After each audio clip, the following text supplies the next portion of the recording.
at foxandfriends.com.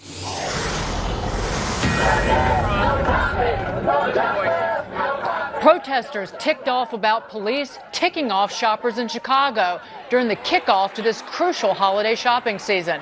Are they helping or hurting their cause? Hi, everybody. I'm Dagan McDowell. This is Bulls and Bears. The Bulls and Bears this week, Gary B. Smith, Jonas Max Ferris, John Layfield, along with Patrice Lee Anuka and Julie Alvin. Welcome to everybody. John, do these protests do more to hurt the cause? They do, because forget about whether the cause is good or bad. I agree with a lot of what they're protesting, but the problem is this. We have this year in the United States, 7,600 retail stores going to close. Compare that to 6,800 that closed at the height of the recession.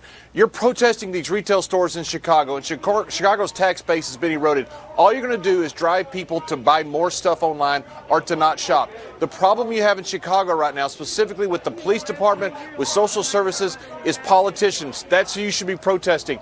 You have $62 billion in unfunded pension and debt obligations into the city of Chicago. Only 33 cents out of every dollar promised by these politicians who knew they couldn't pay for it is funded right now. And to go out there and to hurt retail, you're hurting your own city by doing this. And yes, I think the cause is lost. Patrice, do these protests help or hurt their cause because they do have the attention and they do get in front of television cameras?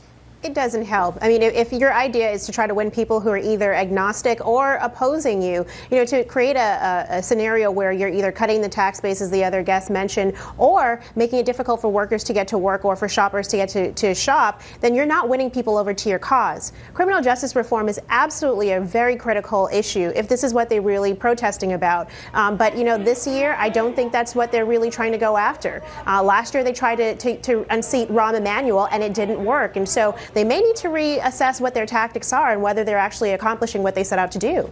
Gary B., help or hurt? I think it hurts, to be honest with you. I agree. Patrice and John made some very good points. As far as the hurt point, it certainly hurts the retailers. When they did this back in 2015, those retailers along the Miracle Mile there in Chicago said their sales were off 25 to 50%.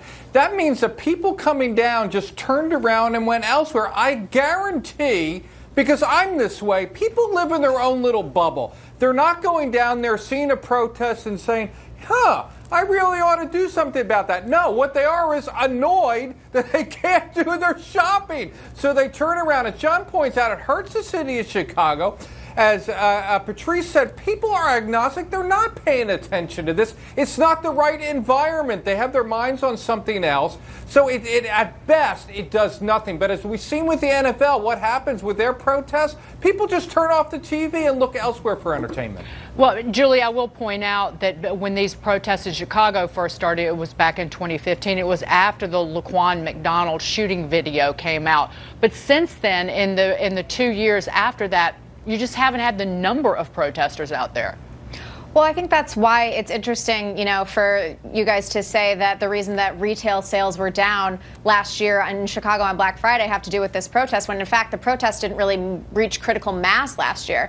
That said, I think if the question is, are we helping or hurting the cause, and the cause is raising awareness for police violence, not, is it helping or hurting the local retail economy? It's certainly helping the cause as far as raising awareness. There's a lot of studies that show that protest is an effective form of raising awareness, of getting policymakers to pay attention, of getting communities to be politically activated. And so if the goal is to raise awareness and to get people to, start taking action against what has been some pretty scary police action in Chicago, specifically with the Laquan McDonald case, and I think that it's helping that particular cause, absolutely. But Jonas, what is scary is the fact that the homicide number in Chicago this year topped 600 for only the second time in more than a decade. Well, it's a sign that protests are failing because we've reached peak protest already. If you told me that there'd be less protests with Trump in the White House than Obama over police brutality, I would have been like, that's not likely.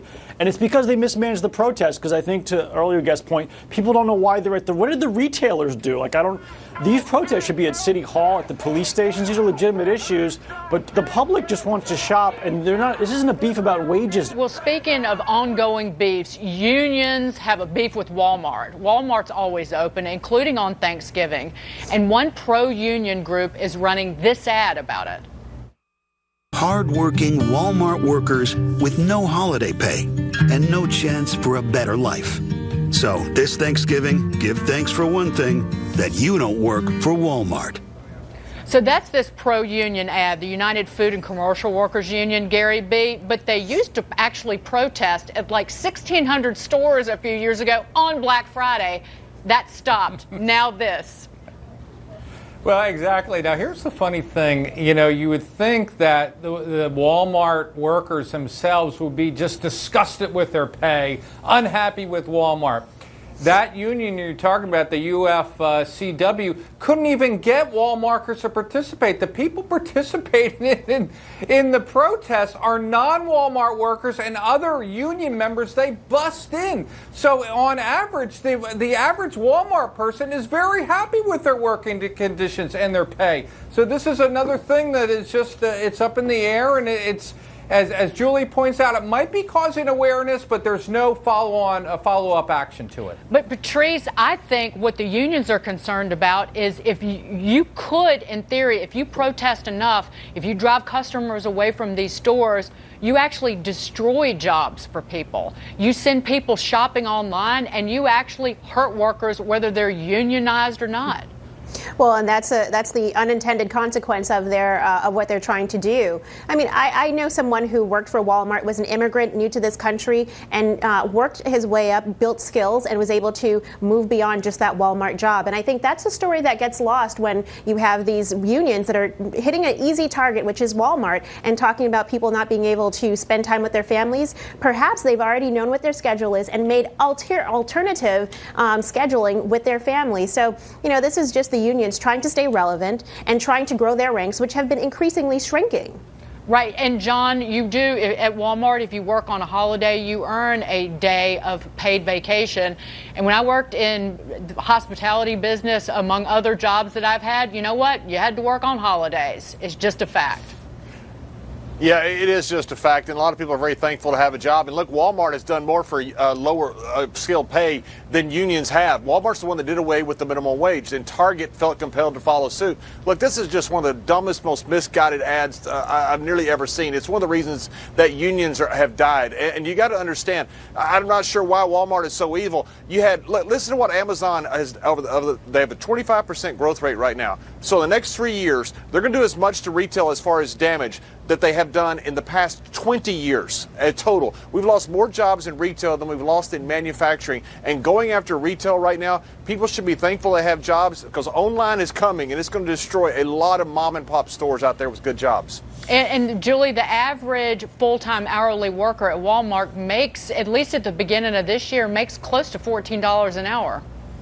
Well, I think one thing that's interesting is to say, going back to the initial point that was made that they couldn't get Walmart employees to participate in these protests, a lot of that is because they feared that they would face punitive action. You know, there have been a lot of charges against Walmart for paying women less than men, for mistreating pregnant employees, for having sick leave and disability leave policies that are bordering on illegal. So to say that Walmart is treating its employees really, really well, I think that is certainly questionable. 75% of the store managers started out as hourly employees, and they moved up to making between $50,000 and $170,000 a year. So they wouldn't have stayed with Walmart if they were treated poorly. And in fact, they have really improved their health insurance, for example, in recent years. Jonas, I'm giving you the final word.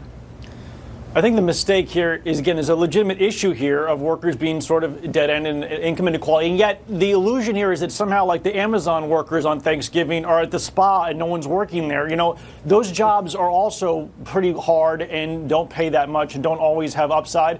And just focusing on the visible worker disenfranchisement in the sense of, oh, the problem's solved, we shut down Walmart. It's like when we moved, like, kid labor to, like, abroad. The problem didn't go away. We just don't have it in America anymore, so the problem's over. Workers are treated well. So, I think they made a mistake. Thanks, guys and gals. Cavuto on Business, about 20 minutes from now. Neil, what have you got? Hey, Megan, headed to a state with lower taxes, you may want to hold off on the U-Haul. What some Democrats